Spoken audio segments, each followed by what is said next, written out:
All right, check this out. You guys are back on the Hater World, and I'm Blue Devil. What we have going on today is an update on the Tupac murder.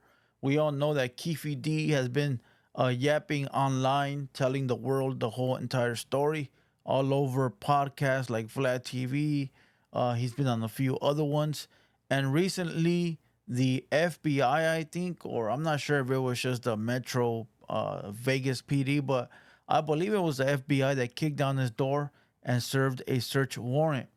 Well, this video here is an update, and I guess they're like inches away from booking them, from arresting them, and getting them behind bars.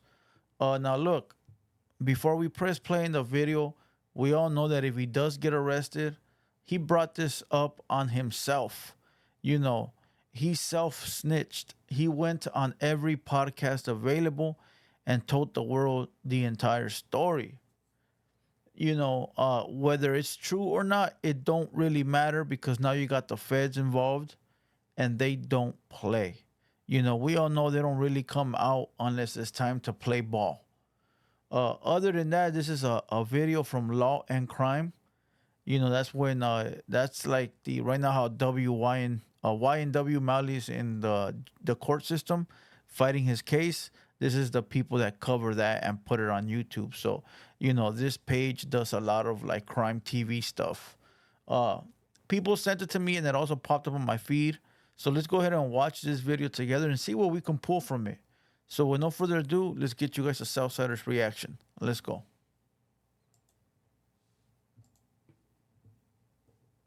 I think that there is very likely going to be an indictment. Nearly 27 years after rapper Tupac Shakur was killed, an arrest could finally be coming following a search of a Crips gang leader's home. 27 years in counting. All the conspiracy theorists out there, let me know if that number 27 means anything. Because I'll tell you like this. When I was young and Tupac got killed, oh, there you go, the number 7. The number 7 really revolved around his murder. And, the 7-day theory, 7 years, some about him dying 7 years and coming back to life. I mean, the theories were crazy, bro, when I was young. Everybody thought he was going to come back in, what was it, 2002 or 2001? After 7 years of being dead, they actually thought he was going to come back. Back in those days, there was a fake photo rolling around of Tupac cut open, and it was his autopsy photo. Is that photo really him? I don't know, but that photo was on the website. I forgot what website it was. Rotten.com. There you go, Rotten.com. Man, that website is old, bro. It's from the 90s, and they used to have a lot of gore pictures and videos up there. As a matter of fact, somebody let me know if that website is still up. But that had the Tupac autopsy photo. But listen, 27 years sounds sort of odd. Somebody let me know. I think he's talked himself into a potential murder charge, and that's why this thing got rolling again.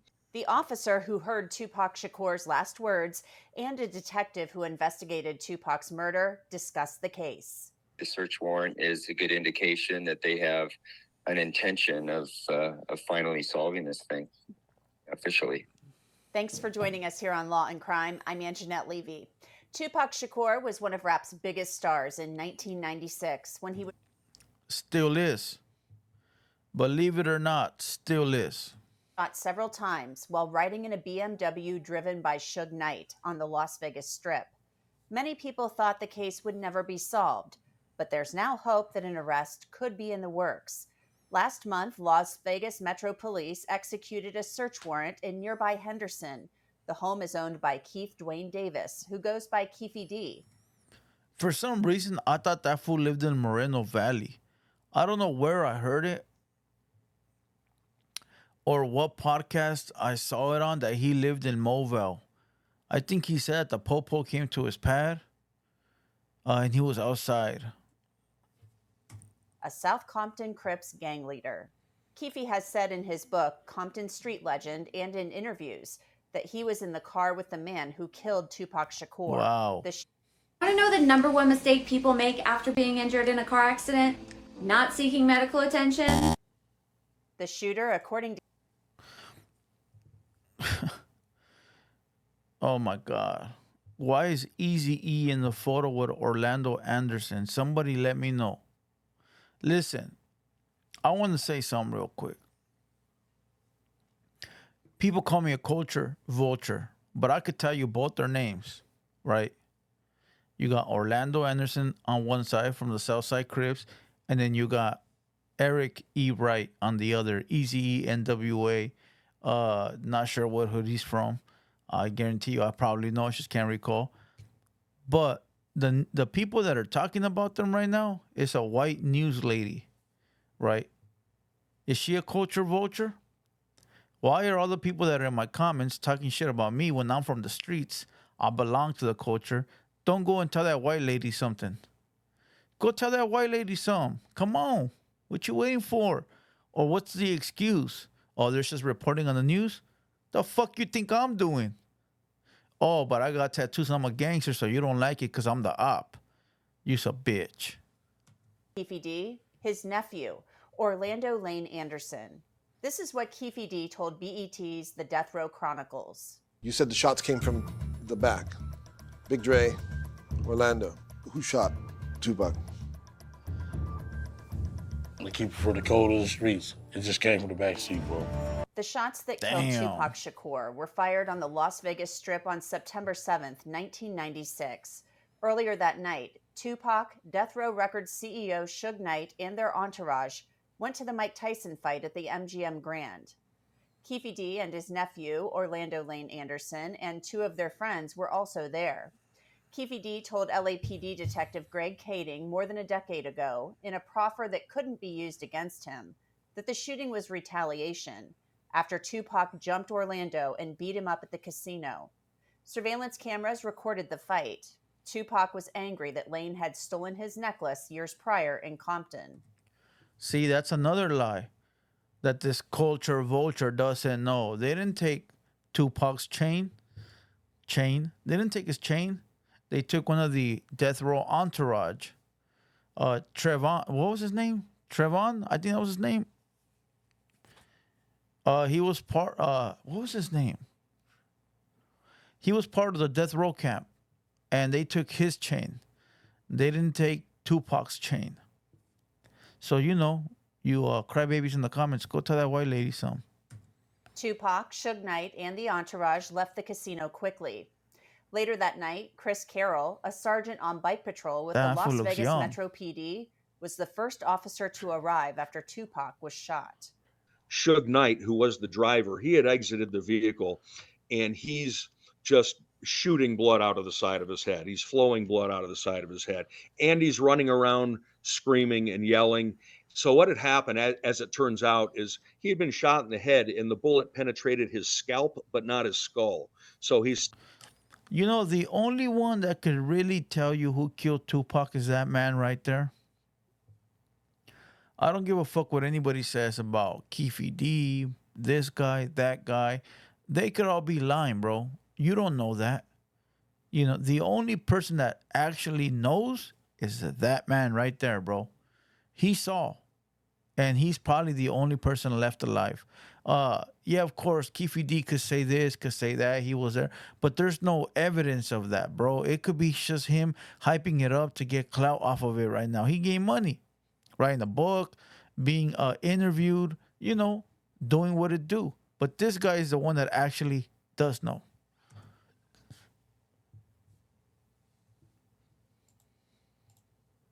He's still able to completely function, but the blood is just flying out of the side of his head. So he's yelling at me. I'm trying to get the door open. So when I did finally pull the door open, it opened up. Tupac, which I didn't know it was Tupac yet. Tupac was leaning against the side of the door. So when I opened the door, he kind of fell out, slumped out with the door as it opened. So I grabbed him with my left hand, and I, still have my gun in my right. And Suge Knight is yelling at Tupac. I was asking him, what happened? Who shot you? Who did this? And he For the first time, he's kind of acknowledging my presence, and he's looking in my eyes, and I'm looking at his, and I could tell he's trying to get a breath together because he's having a very hard time breathing. And he looks at me and he opened his mouth and he said, "F you." And after he said it, he kind of gurgled and coughed. His eyes rolled back. He lost consciousness. So that would be the last thing that he ever said in his life. Carroll said Tupac held to the no snitch. And that's why he will forever be legendary. Now, look, another thing. I want to see all these crybabies in the comments. Oh, Tupac had a rape case. You backing up a rapist? Fuck you. I'm unsubscribing. Bye, Felicia. Quit your fucking crying. You sound like a fucking hood rat. You sound like a broken record. Shut the fuck up. Street code until the very end. Members of his entourage did the same.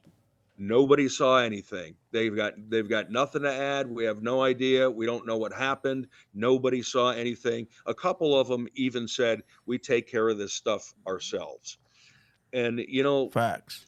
I can even I certainly don't agree with it, but you know, the code, especially then, was you don't talk to the police. Facts. Period. You know, under any circumstances. And I think the code was stronger then than it is now. Super Tupac Shakur facts. died Listen, that white boy know what he talking about. That white boy know what he talking about. Salute to Mr. Carroll. later after his mom took him off life support. Despite the lack of cooperation from witnesses, Carroll said it became clear who the shooter was. Well, Orlando Anderson was just Gangsta. a hardcore criminal guy. I mean, everybody knew he was a shooter. He'd done it, you know, God knows how many times. He lived the life of a criminal. He was a drug dealer. Come on, why they got Eazy-E up there, bro? What the fuck that gotta do?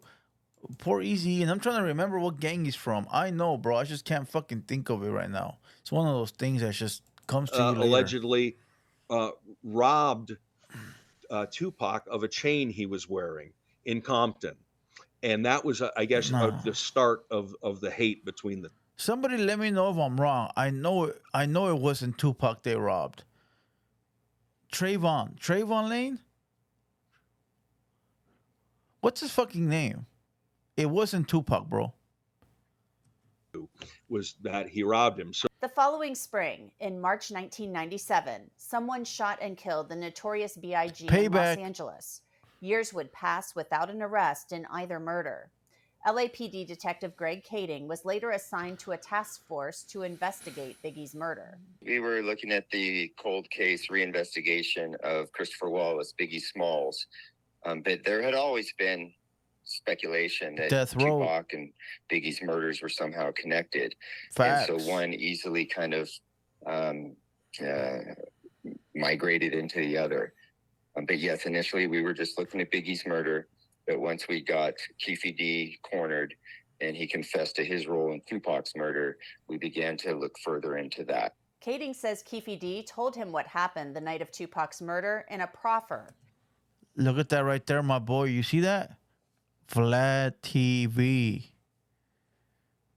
Vlad TV. And who's at Keefe D's house? The FBI. Pee Wee Longway. I don't know what the fuck y'all talking about. I just like the color blue. I ain't no Southsider.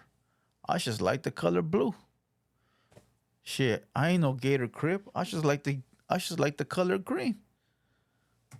Keefe D was under pressure to give up something since the feds had evidence that tied him and his family to drug dealing.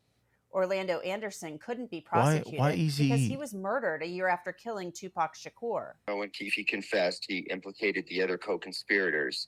And although his nephew, the shooter, Orlando Anderson, was dead, and DeAndre Smith, the other individual in the backseat of the Cadillac, which was the assailant vehicle, he was dead. But the driver, Terrence Brown, was still alive, as was a guy named Eric Martin. They call him Zip. He was a New York drug kingpin. Mm-hmm. And he was still alive, and he had provided the gun to Keefe D to use that night. He was still alive. Hey, imagine what that gun would be valued at right now, bro. Tupac's vehicle, the BMW, I don't know why they repaired it. I saw it repaired. Stupid motherfuckers, bro. They should have put that shit in the museum with other holes. Biggie's truck should have been in the museum. That fucking weapon, bro. That's a part of history for life, my boy.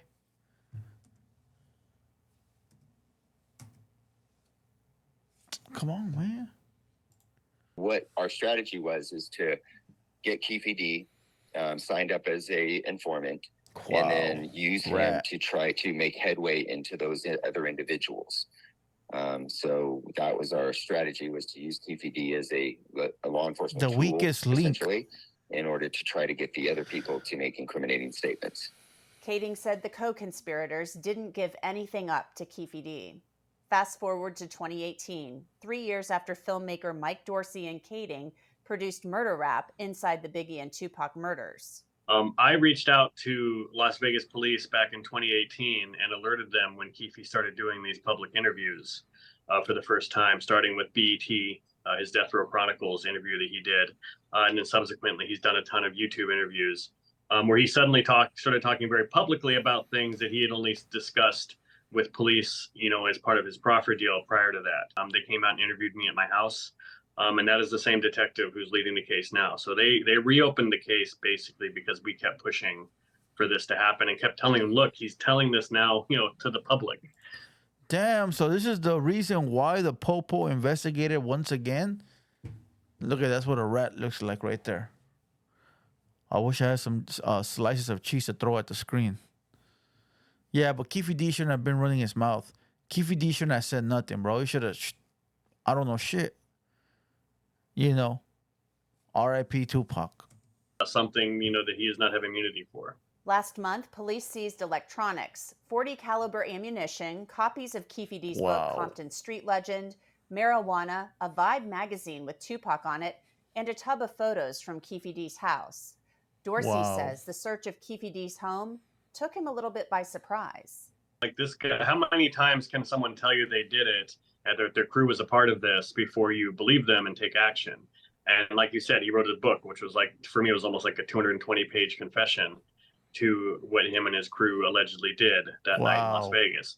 So I had started to lose hope a little bit that maybe something would happen, but now for them to go this far with it, and I know that this, in my opinion, I think it's a very good detective on this case. I think that they are going to close this case. Meanwhile, Chris Carroll remains skeptical after all of these years. I don't like to see a guy openly bragging about participating in a murder and just kind of just rubbing everybody's face in it and saying, yeah, I did it. And there's not been anybody charged. And I'm just glad they're taking some action. And, like I said, I don't think it will produce arrestable charges, but we'll see. The one piece of physical evidence and probably the best piece that we do have is the actual bullets that were inside of Tupac. We have bullets. Unfortunately, we don't have a gun to match them to. So they don't really mean a lot unless you have a gun to match them to. Look, you guys want to know what I think? I really think the gun, somebody has it, bro. I really think that gun, somebody has it somewhere. And I really believe they show it off to the homies. Like, hey, fool, look at this is the gun that killed Tupac. I believe it, bro. I don't think they threw it away, bro. If Keefe D still has bullets and that motherfucker lives around the corner from the crime scene, he didn't get rid of that gun, bro. Cheap ass motherfucker. He kept it. Even though he says something about leaving it on the tire of the whip, I don't recall, but bro, that weapon, somebody got it, bro. Either that or it's very, very, very buried deep down below in the ground somewhere in somebody's backyard. Probably, I'm not gonna say shit. Come on. You know what I'm talking about. Listen, I hope you guys enjoyed this video. This was a little bit different. Everybody correct me if I was wrong. Leave it down below. It's been a long time since I've watched anything to do with Death Row or Tupac. Years, bro. Probably 10 years plus since I watched any Death Row Tupac documentary. I don't watch them, bro. But let me know down below. And then other than that, I think I got another video or two coming out. So make sure you guys stay locked in. And once again, I'm Blue Devil. This has been a TheHaterWorld production. And we out.